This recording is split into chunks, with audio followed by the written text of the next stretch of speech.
I think it's really important for us to discuss why it's important, why CDH and why FDH are potentially like a very big deal. In my opinion, I'm using it daily when I'm treating muscular TMD patients. It's a screening tool for muscular TMD. FDH is, in my hands, and what I do with a simple ice water swish. If they swish and they're sensitive, the muscles are ramped up. Yep. If they swish and they're not sensitive, it's typically not muscular.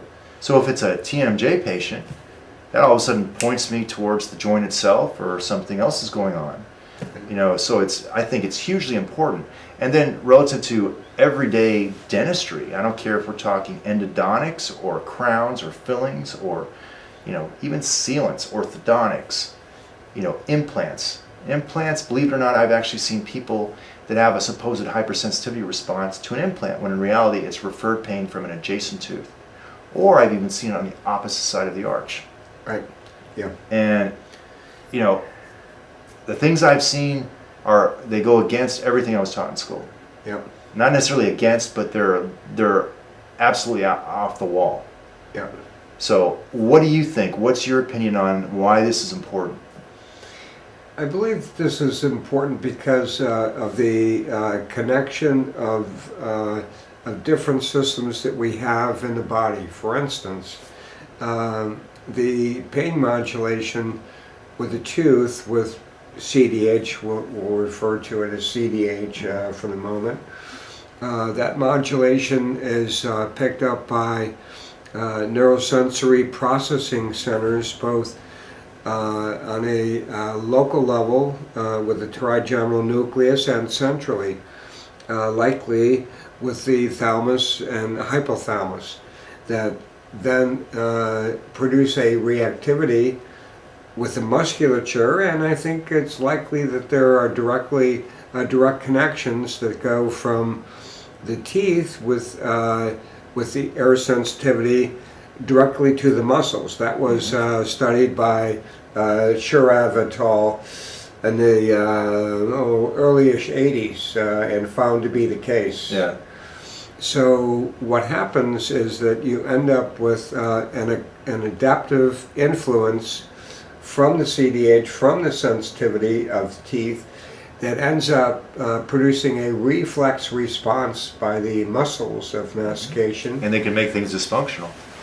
Make them or dysfunctional, yes. And Yep. well, over time, what occurs is that you end up with muscular fatigue, muscular accommodation, and you end up with TMD resultant because you're trying to, or not trying to, but the net effect is that the mandible is positioning itself either during function or with parafunction, positioning itself to avoid the influences of the... Creates an avoidance. Right. Muscles Right. get ramped up, muscles become ischemic.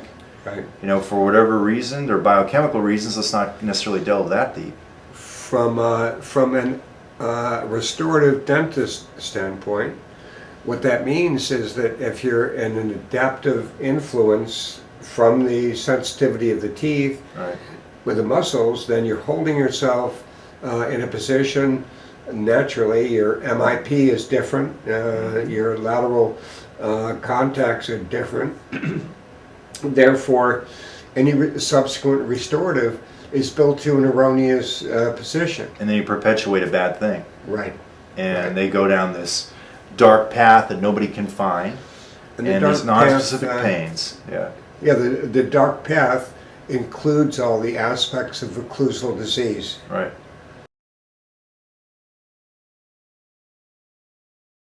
The air indexing method is defined as the introduction of air at a low or attenuated volume at a half a centimeter from the respective tooth being detected or evaluated with the air exposure of about a half second.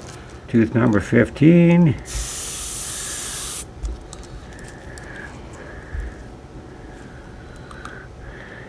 And then progress anterior.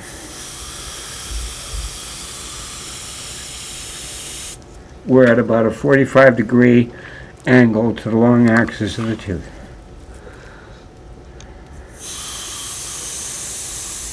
Okay, I have the fluid control block set on the third level, number 3. So it's reduced volume by 2 orifices if there are 5. Okay. So it's the second largest or second smallest? It's it's 2 down from maximum opening. Got it. So it's about 14 to 17 pounds per square inch. At that setting.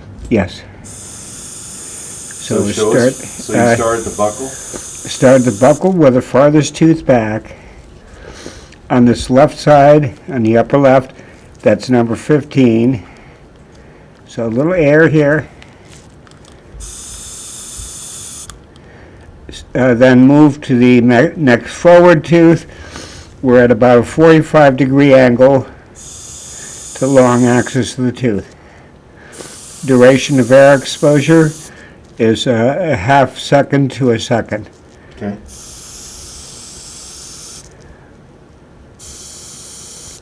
Any positive reading, you then go back to recheck that at a later time, the same day. So you did buccal. Now shouldn't you do lingual to buccal on the upper left? We can. I mean, isn't that the proper, kind of like perioprobing, or you do? Well, I do the whole buccal and then lingual. Got it. Well, let's just stick with the left side. Sure. Okay. So we did the buccal aspect. We will now do the lingual. A little quicker because you get CDH much less frequently on the lingual aspect. It's a very important notation is that you do want to confine, as a clinician, you want to confine your conversation either with the patient or with the assistant, confine your discussion while you're doing these observations. So in this case, with let's say with assistant having seen this before, they would also note, I would note, assistant would note at the same time the opening subluxation pattern. That's going to be important for us for diagnostic purposes later on. Mm-hmm. What was that? That was buccal or labial of 25. Now the ear indexing by itself is information. It shows that that we do have some air sensitivity that exists on the labial aspect of 25. Assuming that that you're going to have the patient back in 7 to 10 days, one wants to repeat the air indexing at that point in time in order to determine a diagnosis. Today's visit with the first exposure with the air indexing method is a detecting or evaluation time. A diagnosis would not occur until the second visit. A diagnosis of CDH. A diagnosis of CDH, correct. Now, does she have any recession or exposed dentin? No.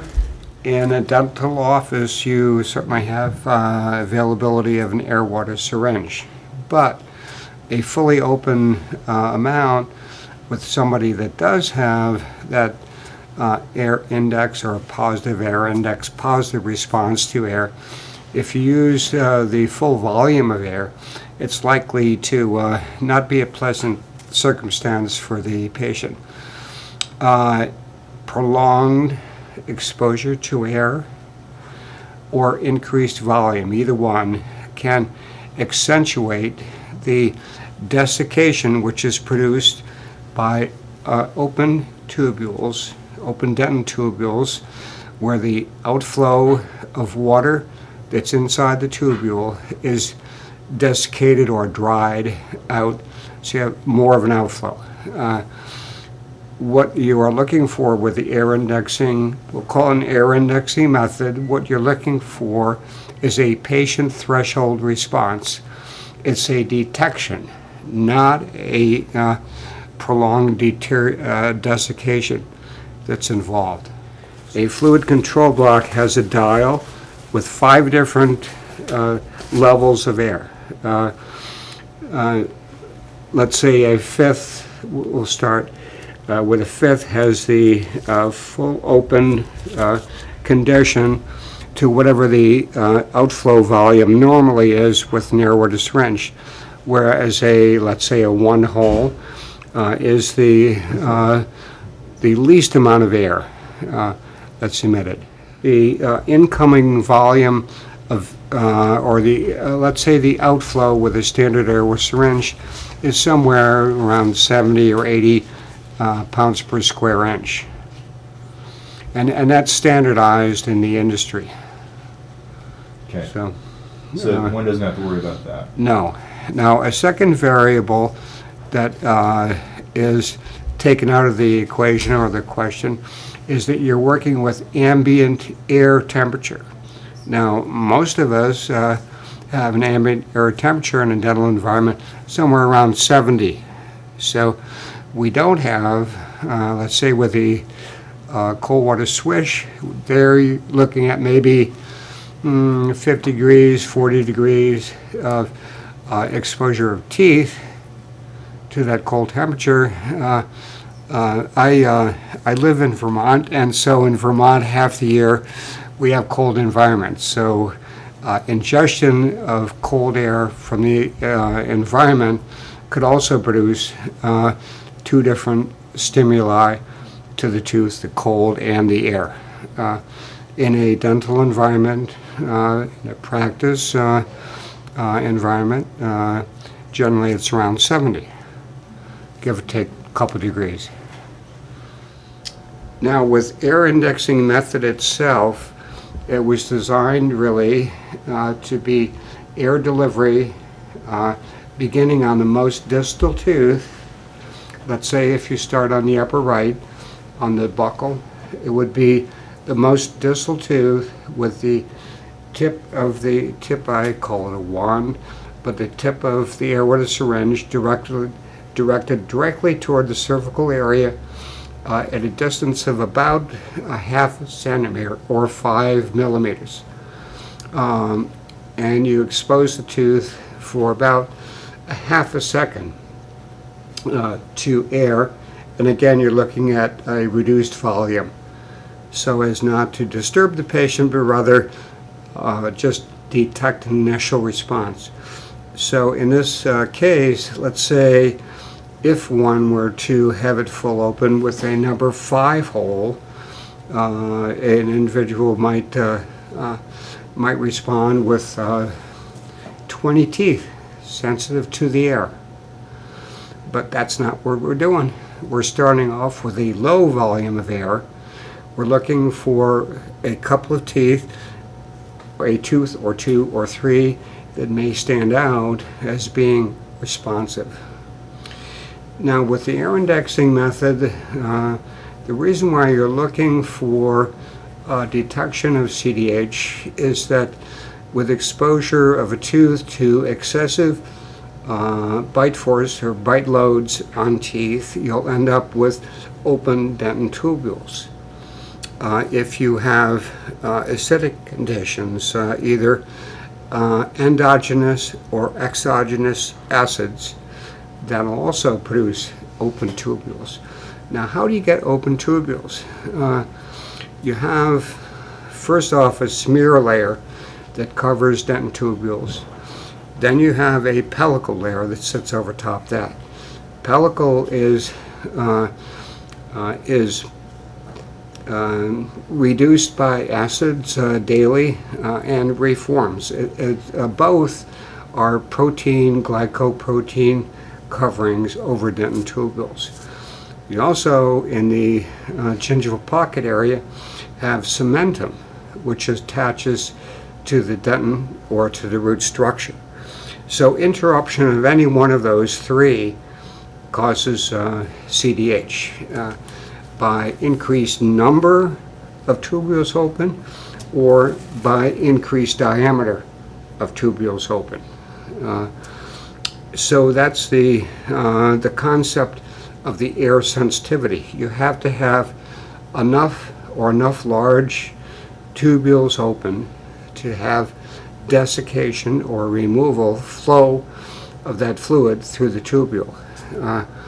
That theory was developed by Martin Brandstrom many years ago, and it's been accepted to this day as being a valid theory behind the production of cervical dentin hypersensitivity. So we're going to ask you, we put some ice cubes in a glass of water. Okay. We let them sit there for a minute to Yeah, it's cool the pretty water cold. down. What is the temperature of the mouth? It's 98.6, right? Mm-hmm. So the temperature differential with ice cubes, which maybe the temperature is 39, 38 with the water. Mm-hmm. You go from your 98.6 on a tooth down to, let's say, 50, a 20-degree drop in a short period of time. You end up with stress strain on the inside of the tooth. It's picked up by the neural transmitters and could give a response. So that's the theory and the practicality behind the cold stimulus. But there also is an effect of cold stimulation with cervical dentin hypersensitivity when you have open dentin tubules to the oral environment. What that produces is an outflow of dentin fluid toward the mouth, and that stimulates the receptors, the baroreceptors at the pulp-dentin interface. So there's two different mechanisms that are possible with the cold stimulation. Okay? Mm-hmm. So enough talk. Okay. If you'd be willing to Mm-hmm. just take a drink, swish Sure. around a bit, see if any 5 teeth. second swish.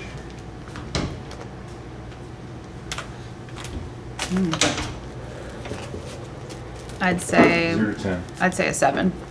A 7 as Seven. far as Mhm. sensitivity. Maybe 6, 7. A 6, 7. And is it mostly on the left side, right side, upper or lower? It's on both sides, back molars, nothing in the front. And with the cold, are you able to distinguish whether it's upper molars or lower molars? Let me do it again.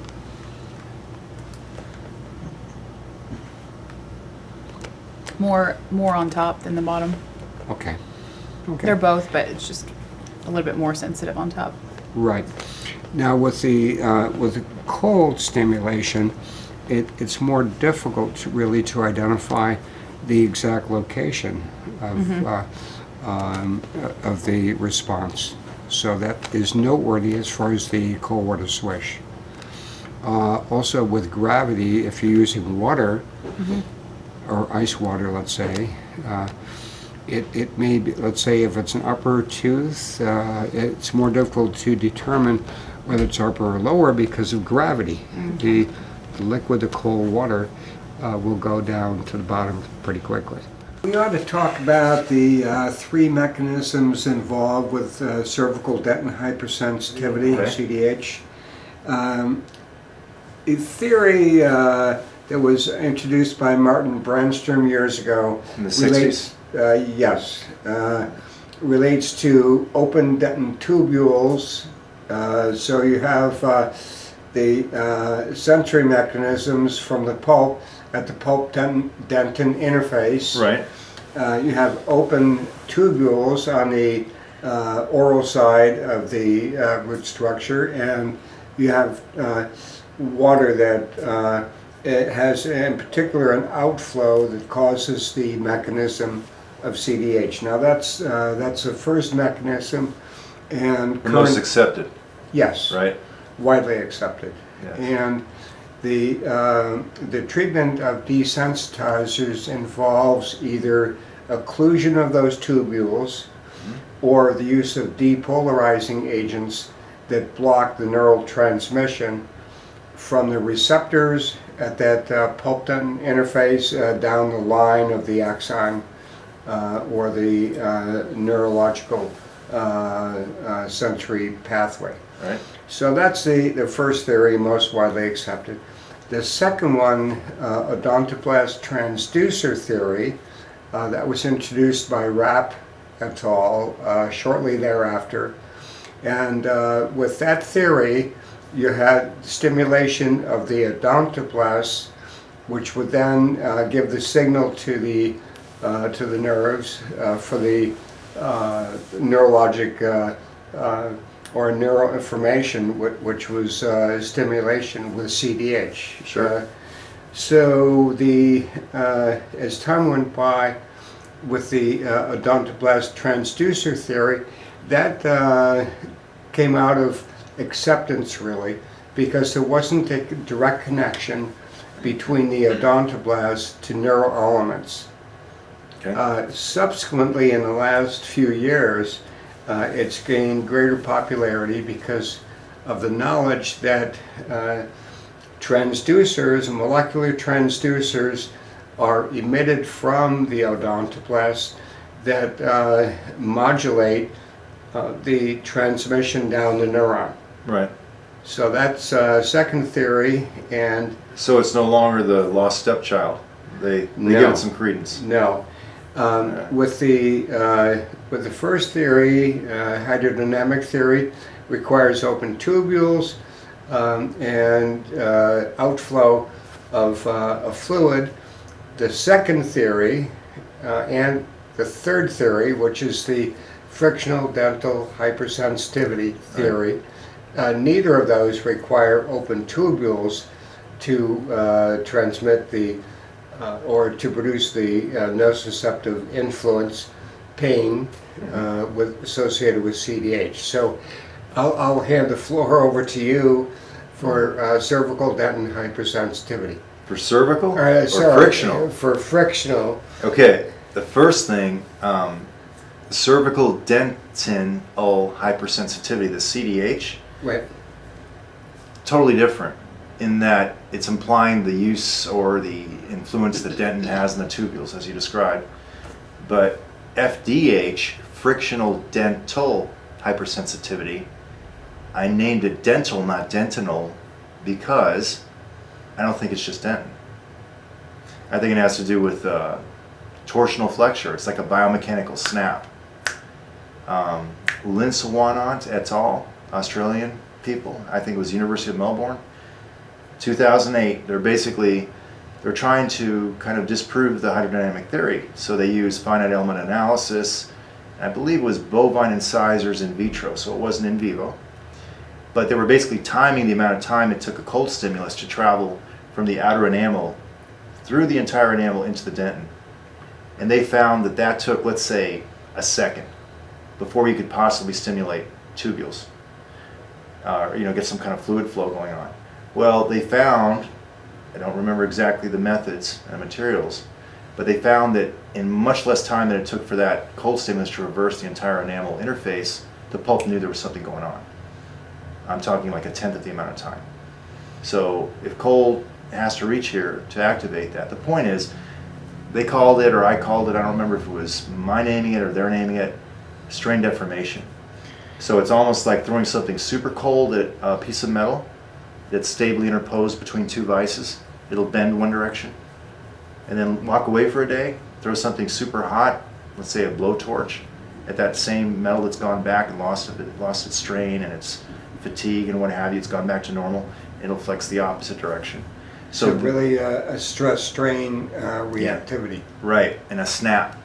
And I call it a biomechanical snap. So simultaneously, in 2008, there were other researchers, Japanese, I don't remember the university, Kubo et al., and they basically in vivo found that the A-beta fiber, not delta and not anything else, the A-beta that most dentists don't even realize exists in the pulp, because they didn't find it for, I don't know, I don't even know exactly the year, but I believe recently, in the past decade or so. they found minuscule amounts of an A beta fiber in the intrapulpal tissue and Of rats, of humans, of humans. human beings. And Kubo et al. Actually tracked that in vivo to the sensory homunculus, the somatosensory cortex in the brain. So the inside of the pulp, the hardest substance in the human body, has a little tiny, minuscule amount of an A beta fiber that tells it touch. So, and it's ultra fast myelinated. Basically, it sends an omnidirectional signal to the somatosensory cortex. Omnidirectional meaning, if you come at me being tooth, if you being force come at me from various directions simultaneously as I crush a nut, let's say, the A beta can perceive all that and transmit information that is then digested and an appropriate muscular efferent response results. Whereas periodontal ligament, the proprioceptive fibers in the periodontal ligament, those are unidirectional. So if I'm coming at the tooth with vectors from, say, 3 directions, the PDL is only going to pick up one of those. It's going to, or take an average. The point is it can't mix it all up. So the intrapulpal A beta sends, it's almost like a 3D hologram to the central nervous system. The periodontal ligament proprioceptive fibers send a unidirectional. So let's say Morse code is PDL, and let's say 3D hologram is intrapulpal A beta. So additionally, and this is something that I didn't mention in the chapter of the textbook that I strongly believe, because I was just becoming aware of it at the time before it was published, I really think that a lot of this has to do, the strain deformation has to do with hyperstimulation of the autonomic nervous system, the sympathetics in particular, the tap-tap phenomenon. Tap-tap, wind up, cause vasoconstriction. I think as we're going on our excursions with DTR, and the whole point of the chapter was pointing out that my observation repeatedly after hundreds of patients that, you know, they'll swish with the ice water. I believe that strain deformation happens to some degree. And maybe that's what activates the A beta. Maybe that's how the inside of the pulp feels. And that's why that cold transmission runs so rapidly. It's not just the hydrodynamic, the odontoblast theory, odontoblast receptor theory. This is just little old me, private practitioner talking. I'm not a researcher to speak of. And your publication you refer to is in the Digital Occlusal Analysis Handbook that was published in 2015. Right, I'm chapter 8, you're chapter 9.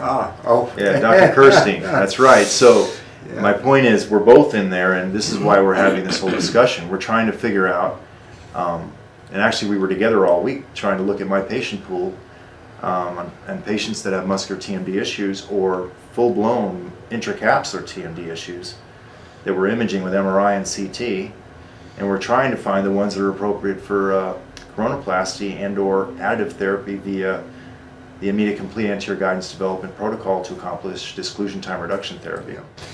As I understand the current theory, which we really are looking at, is that the 3 mechanisms, Right. the open tubules plus the odontoblast transmission of the molecular neurotransmitters plus the frictional dental hypersensitivity, Right. all are working together. Could be. And they appear to be modulating the influence of the stimuli to form or to create the activity of the CDH. Right. That none of them really are acting independently. All of them are It's joining probably together. multifactorial. Yeah. I think you've got, but in my mind, based on what I've seen after hundreds of observations on multiple patients with a plethora of differing diagnoses with torn lateral poles, torn medial or not, you know, with effusions present in the joint versus, you know, I never work on anybody that has indications like on a T1 scan and MRI of like the fatty marrow being disrupted, an AVN or something like that. We never go that radical. Adjusting the bite's not going to fix that. But my point is, these people all have ramped up musculature. And through the DTR protocols, we can ramp down through the bite when it's done precisely and done properly. We can make the muscles more efficient and consequently less ischemic. and less problematic, less symptomatic. Now, it doesn't cure a torn joint, the cartilage in the joint, but oftentimes that individual is stable and adapted. But my point is, this cold water squish is so important that I give it huge credence, even though it's relatively subjective. I give it almost as much credence as I do the T-scan, which is force and time in 3,000 of a second increments, coupled with the EMG, which is slave to it. So I have force, time, and muscle activity. And then to help me decide when to stop, I'll have them swish with ice water. I have them swish preoperatively and postoperatively. And across the board, they will be less sensitive. That's because the force vectors, if you look at the average sum force that I can read with a T-scan as I progress through therapy, I watch the average sum force go slightly anterior. And we have things balanced out. We have the friction and the force per unit time off of the posterior teeth rapidly onto the anterior teeth. So it taps into neurology that shuts down the muscles.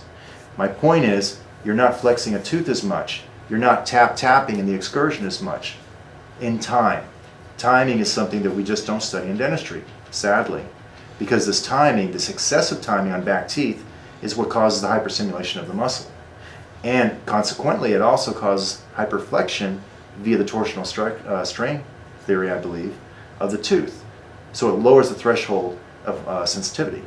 So once we do our DTR therapy, we basically, the muscle isn't torquing the tooth as much, torsionally straining it as much, the threshold increases to the cold, and invariably they swish and they're less sensitive. It's across the board.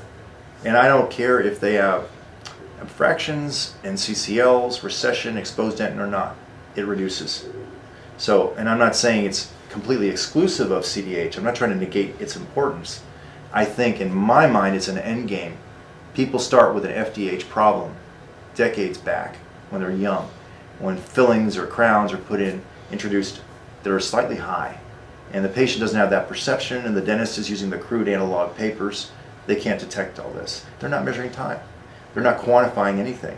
Yep. So I think over time what happens is you have this excess torsional strain, people have hypersensitive teeth, they go to their dentist asking for a solution, they're hit with desensitizers, and they're told, it might not last, and sure enough it doesn't last. It's because they're not addressing the genesis of the problem, which is microtrauma from the occlusion, resultant of a long disclusion time. Right. So I think there's probably more to it than just that, but I think that's the bulk of it, because invariably the swish preoperatively, pre-DTR, is less than the swish postoperatively. Additionally, I can also tell you that when I have a TMD patient that shows up at my doorstep and I have them swish with ice water, and their response on the visual analog scale, say 0 is nothing, 10 is kidney stones, horrible pain, if they respond with something under a 4 out of 10, preoperatively, they're not sensitive, I don't DTR them. Typically it's a 5, 6, 7 plus. And by the end, the average is about a 6 or a 7 pre-op. And then mid-op, we'll watch them drop down to a 5 or a 4. And then post-op, 0 or 1, 2 at the most. Yep. And like I said, that's part of, and we'll have them back, a year later. Have them swish, they're still a 0 or 1. I mean, this is something that, I'm just a solo guy out in practice, private practice, trying to make a living and trying to change a little bit of our profession. And it's too profound a correlation to just shake off and shrug off. Academia needs to take this over. I don't have time for this. I'm not equipped, nor am I talented enough to follow all this. Yep. But well, I want to thank you for your input, and hopefully shortly we will have at least a pilot study completed. Yep. Where we can compare the CDH with the AIR index that is my development. Sure. AIR indexing, compare that with the cold water swish. See if it's different. Right. Or see if it's the Or same. Are we right. measuring the same thing? Right. The AIR index requires open tubules. Right. It's going to be very interesting to find out if the FDH is separate or a companion with My gut with feeling the AIR is that it's, as I said earlier, I think it starts with FDH, and I think we wind up with exposed dentin for the mechanisms that you could rapidly describe for us, I'm sure, in just a moment, about the strain and the torsion. Yeah. You know, so that's just my sense of things, just based on the hundreds of people I've done. Yes. And I've not been using the fluid control block, I've not been blowing air on the roots Yeah. yet, but we're getting ready to start doing that too, Yeah. when we get a chance. Yep. So. From my standpoint, having worked with the air indexing for quite a number of years, I have no perception of whether findings will be in one direction or another direction. Yeah, who knows? It's just these two indexes are stimuli for the perception of CDH, the sharp, A pain. rapidly induced pain.